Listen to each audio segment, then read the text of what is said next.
Halo, saya Edi Simanjuntak.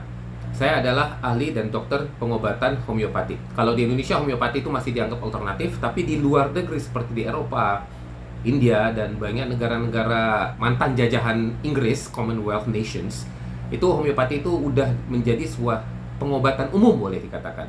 Alternatif tapi umum, dikenal banyak orang dan digunakan banyak orang. Nah, kali ini banyak saya menerima pertanyaan tentang penyakit-penyakit apakah bisa disembuhkan? Satu, kedua, berapa lama akan sembuh?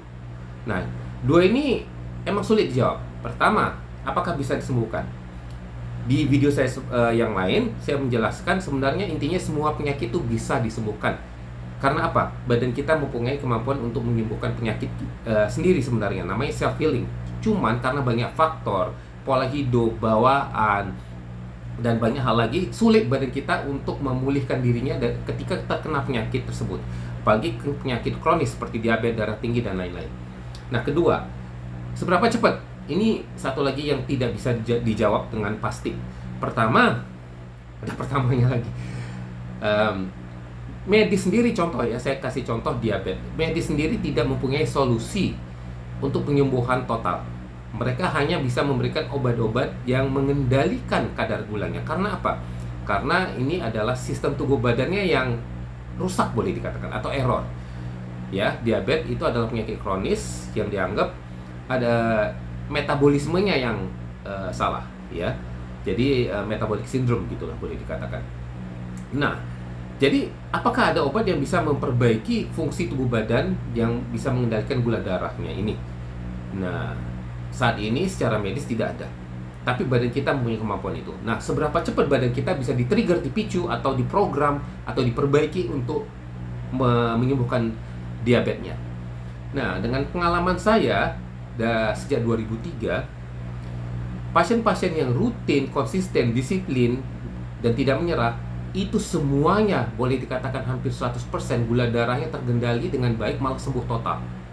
Jadi tidak perlu makan obat kimia lagi, ya, dan tidak perlu konsisten berobat makan obat homeopati saya ketika mencapai suatu tahap di mana badannya udah jauh lebih baik kebanding dulu. Mungkin berobatnya setelah 6 bulan, mungkin setahun secara konsisten, rutin, ya. Ada yang lebih cepat lagi, dan 3 bulan udah baik. Ada yang lanjut terus sampai lebih dari setahun, tapi kondisinya jauh lebih stabil dan tidak membutuhkan obat gula, ya. Ada yang sebulan sekali berobat, cuman ambil paket 1-2 minggu. Ada yang masih konsisten mengambil paket 4 minggu. Jadi kontrol atau konsultasinya datang ke klinik atau lewat online 4 minggu sekali. Nah, konsisten ini disiplin dan mendengarkan saran-saran saya untuk menjaga dirinya, ya. Jadi homeopati ini, saya sekali lagi menjelaskan, homeopati itu memicu self healing tubuh badan kita. Badan kita tuh diprogram ulang, diperintahkan atau diajarkan bagaimana berfungsi dengan lebih baik seperti dulunya. Namun kenapa kita kena penyakit? Karena kita ada pola kita yang tidak baik dulunya itu.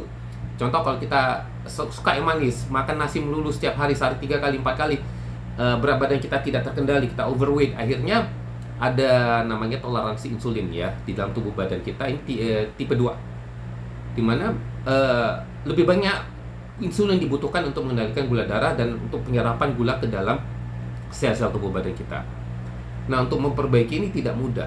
Jadi badannya ini dengan sekian miliar sel dalam tubuh badan kita, bagaimana badan kita berfungsi dengan macam-macam faktor yang mempengaruhi fungsi tubuh badan kita. Kita bisa bayangkan ini tidak bisa instan. Perumpamaan yang saya selalu gunakan, gedungnya rusak, ketika diperbaiki atau direnovasi butuh penyanggah dulu untuk sementara, ya. Penyanggahnya ini mungkin karena butuh dicor, contoh. Cornya kan nggak bisa instan kering. Nah, butuh penyanggahnya dulu. Dan penyanggahnya ini obat kimia. Nah, tukang, pekerja, insinyur, ini sistem tubuh badan kita. Material, itu apa yang kita makan? Material yang baik, ya mungkin beton, baja yang berkualitas. Yang makanan yang tidak baik, mungkin mie instan atau batako, kayu-kayu yang rapuh, contoh. Jadi sampah yang dipakai untuk material. Ya, seberapa bagus pun tukangnya, pekerjanya, insinyurnya, kalau sampah yang dipakai untuk material itu, berarti gedungnya nggak bisa dibenerin dengan baik, ya enggak.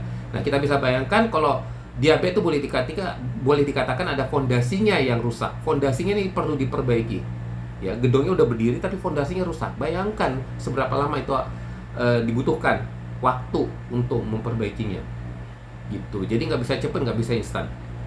Memang dalam seminggu, 2 minggu, mungkin 4 minggu itu ada perubahan yang lumayan signifikan. Tapi untuk konsisten bisa sembuh total, tidak ada ketergantungan dengan obat apapun, itu butuh lebih lama lagi dan susah ditebak. Setiap orang itu unik, mempunyai pengalaman jalan hidup yang bervariasi, yang berbeda bagi setiap orangnya. Nah, banyak pasien ketika mencari pengobatan alternatif itu, mereka mencari pengobatan yang mereka harapkan ya bisa instan atau relatif cepat bisa menyembuhkan penyakit mereka. Nah, dari satu alternatif mereka coba 1-2 kali, terus tidak merasa puas, mereka ke alternatif lain, tidak merasa puas, mereka ke alternatif lain kayak kutu loncat gitu. Nah, setelah setahun kondisi mereka tidak lebih baik, malah tambah buruk karena mereka tidak menemukan pengobatan-pengobatan yang bisa menyembuhkan penyakit mereka dengan cepat. Dan saya jujur menjelaskan bahwa faktanya tidak ada pengobatan yang bisa cepat menyembuhkan tubuh badan kita dari penyakit-penyakit yang banyak dialami banyak orang itu. Yang menjadi pembunuh nomor 1 contoh jantung koroner, stroke, darah tinggi, diabetes dan lain-lain itu penyakit yang butuh penanganan yang baik sekali dan membutuhkan kedisiplinan kita juga.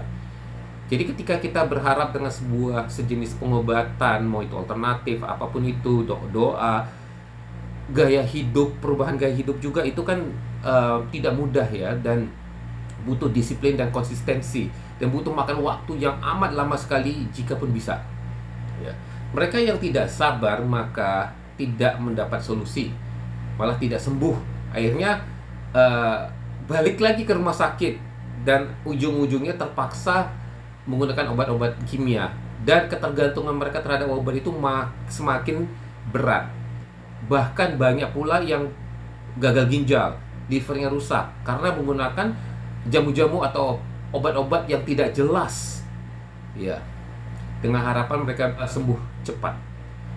Nah, saya banyak pasien akhirnya balik ke saya gitu. Nah sekali lagi saya imbau teman-teman pasien-pasien supaya konsisten dan disiplin ketika melakukan self healingnya, atau jika ingin sembuh, apakah itu berobat dengan saya atau mungkin ada pengobatan alternatif yang amat menjanjikan ya. Saya bukannya anti rumah sakit atau anti obat kimia, saya juga pendukung pengobatan alternatif yang baik asalkan itu baik dan terbukti. Nah, homeopati ini terbukti selama 200 tahun dan ratusan juta orang menggunakan pengobatan homeopati di seluruh dunia. Memang di Indonesia masih langka dan masih belum dikenal ya. Semoga ini bermanfaat untuk semua orang. Terima kasih.